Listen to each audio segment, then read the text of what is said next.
Hi everyone, मेरे YouTube channel score open में आप लोग को स्वागत है। होप आप लोग अच्छे होंगे।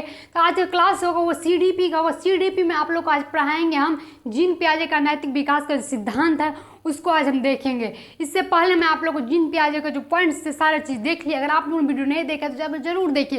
एकदम ऑफलाइन क्लास की तरह आपको थोड़ा थोड़ा से पढ़ाएंगे, लेकिन पूरी तरह से रटा देंगे आपको। ऐसी मेरी हमेशा प्रयास रहती है। तो आज स्टार्ट करेंगे। स्टार्ट करने से पहले जो नए बने हैं चैनल को सब्सक्राइब कर लीजिए ताकि सारा नोटिफिकेशन आप लोग को मिलता रहे और आप लोग रोज़ क्लास ज्वाइन कर सकेंगे। तो ठीक है, सारे PDF आपको टेलीग्राम के चैनल पे मिल जाएगा। आप लोग अगर नहीं भी लिखना चाहते नोट्स तो आपको नोट्स की तरह टेलीग्राम चैनल पे मिल जाता है। ठीक है, तो चलिए आज हम स्टार्ट करते हैं। यहाँ क्या है, सीटेट जो 22 है 23 है, मतलब ये सब थ्योरी जो ऐसा होता है, मतलब कह सकते हैं हमेशा करेंट रहता है। तो आप 22 में एग्जाम दीजिए, 23 में एग्जाम दीजिए, 24 में एग्जाम दीजिए। अभी तो एग्जाम का कोई फाइनल भी नहीं कि 22 में होगा कि नहीं, लेकिन लेकर हम लोग चल रहे हैं। इससे आगे इम्प्रूव होगा अगर इसमें, तो हम इससे आगे आपको अच्छे से पढ़ाएंगे अगले साल अगले एग्जाम के लिए। लेकिन अभी तक के लिए यही है। तो चलिए सीटेट 2022 का प्रिपरेशन कर रहे हैं हम लोग, जिसमें सीडीपी पढ़ेंगे। सीडीपी में आज क्या पढ़ेंगे, जीन पियाजे का नैतिक विकास का सिद्धांत। नैतिक विकास का सिद्धांत जो है आपको इससे पहले जो पढ़ाए हुए हैं वहाँ से क्वेश्चन एकदम रेगुलर आता है। यहाँ से भी आपको क्वेश्चन आने को देखने को मिलता है। आप लोग को छोटा सा पॉइंट है, ये बहुत कम है, इसमें से आएंगे तो आप लोग जरूर मार दीजिए। इसलिए थ्योरी पढ़ना चाहिए हमेशा। ठीक, थ्योरी से आपका हज़ारों क्वेश्चंस बनेंगे। तो देखिए, जीन पियाजे का नैतिक विकास का जो सिद्धांत दिया था, तो जीन पियाजे ने सबसे पहले नैतिक विकास का अपना अध्ययन का क्षेत्र बनाया।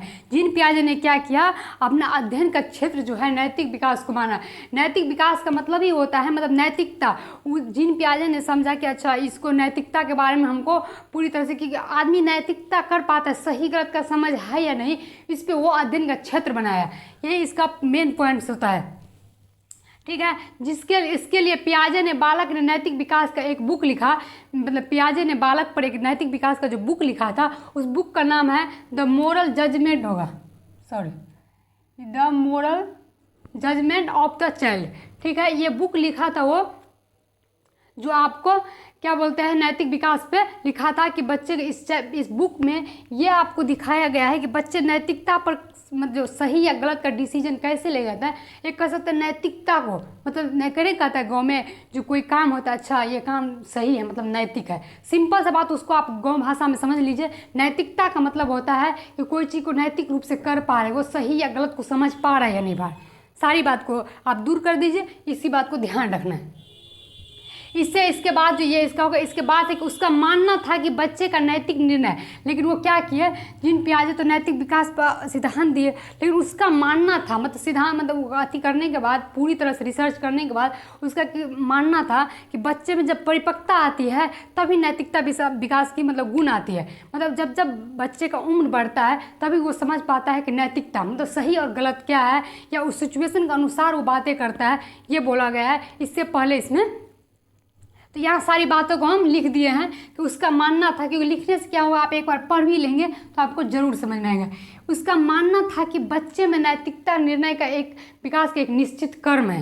मतलब एक निश्चित क्रम है कि जब उस बच्चे का उम्र होगी छोटी, मतलब कह सकते हैं 4 से 5 साल, उस टाइम उसका वही नैतिकता रहेगा, उसको जो सिखाया जाएगा वही होगा। इसके बाद जैसे वो बढ़ते जाएगा उसका नैतिकता में चेंजिंग होगा। सिंपल सा बात। ठीक है, ये क्या बोलते हैं निश्चित क्रम एवं पैटर्न में होता है। जैसे जैसे बालक का उम्र बढ़ता है वो वातावरण में अधिक जुड़ता है। मतलब जैसे जैसे उसका उम्र बढ़ता है, देखिएगा जैसे जैसे हम लोग का उम्र बढ़ा तो वैसे वैसे चीज़ को हम वातावरण में ढलते गए। ऐसा नहीं कि बचपने में जान गए थे कि हमको सीटेट का तैयारी करना, नहीं। जैसे हम उम्र बढ़ा, सीटेट की तैयारी करने के लिए पहले जाने की टीचर ट्रेनिंग होता है, इसके बाद जाने के सीटेट क्वालिफाई करने के बाद हमको टीचर बनता है। तो जैसे जैसे उम्र बढ़ते गए वैसे वैसे वातावरण में ढलते गए, वैसे वैसे उसकी नैतिकता मतलब कह सकते हैं उसमें आया। तो वही बोलता है कि जैसे जैसे उम्र बढ़ता गया वो वातावरण से अधिक जुड़ता गया, जिसके कारण उसका नैतिकता का विकास होता है। सिंपल से सारे पॉइंट्स को हम लिख दिए हैं। ये मतलब बातें थी जो मतलब बोलने वाले, लेकिन हम लिख दिए हैं, सोचे कि आप लोग को ध्यान में रहेगा। इसके बाद बोलते हैं इस प्रकार पियाजे ने नैतिक विकास को 2 अवस्थाएं दिए। इस प्रकार ने पियाजे साहब ने क्या किए, नैतिक विकास के 2 अवस्था दिए। ठीक है, एक क्या दिए, प्रायता नैतिक अवस्था। प्रायता नैतिक अवस्था, यहाँ पे आप बोलेगा प्रायता क्या होता है। सिंपल सा बात जान ले, पराये पर मतलब पराया पे डिपेंड रहता है। मान लीजिए यहाँ पराया नैतिकता विकास का अवस्था जो 4 से 7 वर्ष तक होता है। ठीक ठीक है। और दूसरा क्या है, स्वायत्ता नैतिकता की अवस्था, कि 10 से 14 वर्ष तक की होती है। तो ये दोनों जो इस दोनों पॉइंट को हम डिस्क्राइब करके बताएंगे आप लोगों को। कि प्रायता का मतलब जो 2 अवस्थाएं हैं उनको अच्छे से हम देख लेंगे, पूरी तरह से पॉइंट्स को आपको क्लियर कर देंगे। तो आप लोग को अगर वीडियो अच्छे लगे हो तो कमेंट कर दीजिए, लाइक कर दीजिए और वीडियो को शेयर करते रहिए ताकि ज़्यादा से ज़्यादा बच्चे और अधिक से अधिक जानकारी मिले। तो ठीक है, आइए हम इसे देखते हैं दोनों पॉइंट्स को। तो पहला अवस्था क्या थी, प्रायता नैतिक की अवस्था। यहाँ प्रायता कहते ही आपके दिमाग में आओगे मतलब पराया टाइप का, मतलब यहाँ पराया हो जाता है। प्रायता का मतलब सिंपल से बात समझ लिया आप, पराया मतलब जिस चीज़ को आपको पराया के द्वारा सिखाया जाए। नैतिकता का मतलब क्या होता है कि नैतिक मतलब फैसला आपको दिया जाए कि आपको पराया आदमी फैसला, जो वही हो गया प्रायता नैतिकता की अवस्था, जो 4 से 7 साल में होती है। कहते यहाँ पर हम लिख दें कि बच्चे की नैतिकता बड़ों या दूसरों पर निर्भर करती है। इस टाइम बच्चे को जो नैतिकता रहता है वो बड़ों करने मतलब मम्मी पापा रिलेटिव और या दूसरों पर निर्भर करती है। कोई भी सिखा दे, बड़ा आदमी सिखा दे। जैसे एग्जाम्पल से हम आपको समझाते हैं, मान लीजिए यहाँ पे मम्मी पापा समझाएं कि चोरी करना पाप है, तो बच्चे क्या करें, उसको निश्चित और फिक्स मान लेंगे कि चोरी करना पाप है। वही उसका नैतिकता हो जाता है कि प्रायता के द्वारा मतलब प्राय आदमी के द्वारा सिखाए गए। तो बच्चा इस टाइम नहीं समझ पाता है कि अच्छा चोरी करना पाप है या नहीं है। वो खुद का तर्कना नहीं कर पाता, मतलब खुद की उस माइंड को डेवलप नहीं होता उस टाइम। तो वो ये बोलता है जो मम्मी पापा सिखाएंगे कि चोरी करना पाप है, तो वो मान लेता है कि चोरी करना पाप है। वो आज के बाद वो चोरी नहीं करे, उस चीज़ को निश्चित और फिक्स मान लेता है। जिस चीज़ को हम लिख भी दिए हैं यहाँ पे कि बच्चों का नैतिकता बड़ों या दूसरों पर निर्भर करता है। दूसरा पॉइंट से दूसरों पर बताए गए नियमों को फिक्स या निश्चित मान लेता है। वो समझता है कि यह नियम कभी बदलेगा ही नहीं, मतलब ये नियम कभी नहीं बदलेगा। जो हम मेरे मम्मी पापा या बड़ों हमको बोला है वो फिक्स हो गया। तो यही हो गया प्रायता की नैतिकता अवस्था की अवस्था। आपको पूछे जाएंगे क्वेश्चन किस टाइप का, ये भी बताते क्वेश्चन पूछे जाएंगे किस अवस्था में, मतलब जीन पियाजे की नैतिक अवस्था में किस अवस्था में आपको ये बताया गया है कि बच्चे जो नियम बताए गए हैं उस पर वो फिक्स है।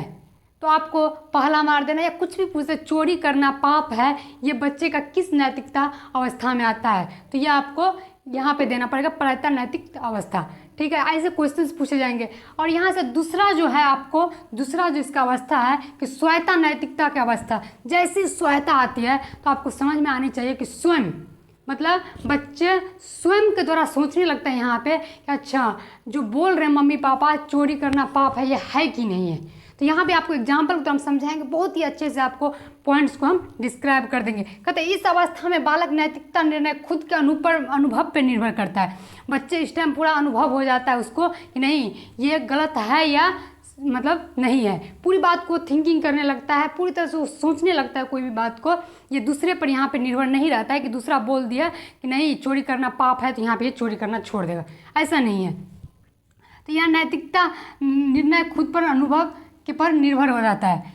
दूसरा पॉइंट है कि इस समय बालक का नैतिकता तर्कना का विकास होने लगता है। इसमें मैं आपको बताया था कि इस टाइम थिंकिंग करने लगता है। तर्कना का मतलब होता है कि थिंकिंग, ठीक है, वो सोचने लगता है कि इस समय बालक का नैतिकता मतलब उसका विकास होने लगता है। जैसे कि भोजन चुराना, मतलब यहाँ पे तो बोल दिया था आपको कि देखिए चोरी करना पाप है, लेकिन जैसे यहाँ पे बच्चा आया तो खाना चुरा, एक भूखा आदमी है जिसको खाना चुरा के खाना, या वही बालक है जिसको भूख से वो कह सकते हैं पूरी तरह से मतलब कमज़ोर हो चुका है, लेकिन उसके मतलब परिस्थिति में उसको चोरी करना पड़ा, खाना चुरा खाना। तो यहाँ ये चीज़ गलत नहीं हो, ये चीज़ पाप नहीं, परिस्थिति के अनुसार इसने चोरी किया है।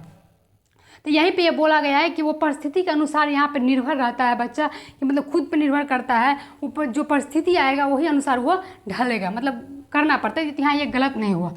ठीक है, यहाँ पे आपको दूसरा पॉइंट जो कहते हैं कि कोई नियम फिक्स या निश्चित नहीं होता। यहाँ बच्चा जानने लगता है कि इस अवस्था में जो होता है, इस टाइम जो होता है, कोई नियम या निश्चित फिक्स नहीं होता, उसे परिस्थिति के अनुसार चेंज किया जा सकता है। इस टाइम बच्चा पूरी तरह से जान जाता है कि इस बच्चे मतलब पूरी तरह से ये समझ आता है कि हम परिस्थिति के अनुसार अपने चेंज कर सकते हैं चोरी। जैसे आपको एग्जाम्पल देते हैं हम कि जैसे एम्बुलेंस जो रेड सिग्नल पार करता है तो वहाँ पर क्या जब इस अवस्था में रहेगा तो उसको लगेगा नहीं ये चीज़ गलत है, जब सब रुका हुआ है तो उसको भी रुकना चाहिए।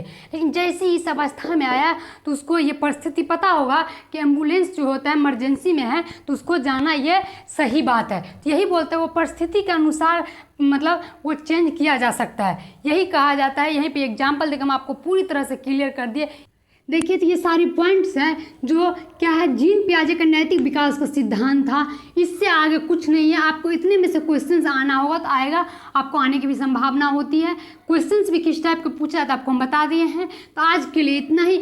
इस से अगले दिन हम अगले टॉपिक चलेंगे। आप लोगों ने पिछले क्लास देखते रहिए ताकि आपको सारी क्लास देखिएगा तभी समझ में आएगी। रेगुलर क्लास किया कीजिए, आपको ज़रूर हेल्प मिलेगी, क्योंकि हमेशा हम शॉर्ट ट्रिक्स लेकर आते हैं। आपको छोटा छोटा सही पढ़ाएंगे लेकिन आपको पूरी तरह से समझ में आएगी। ठीक है, अगर आपको अच्छा लगा तो वीडियो को शेयर करिए, लाइक कर लीजिए, कॉमेंट्स कर लीजिए और मिलते हैं हम अगले क्लास में। Thank you.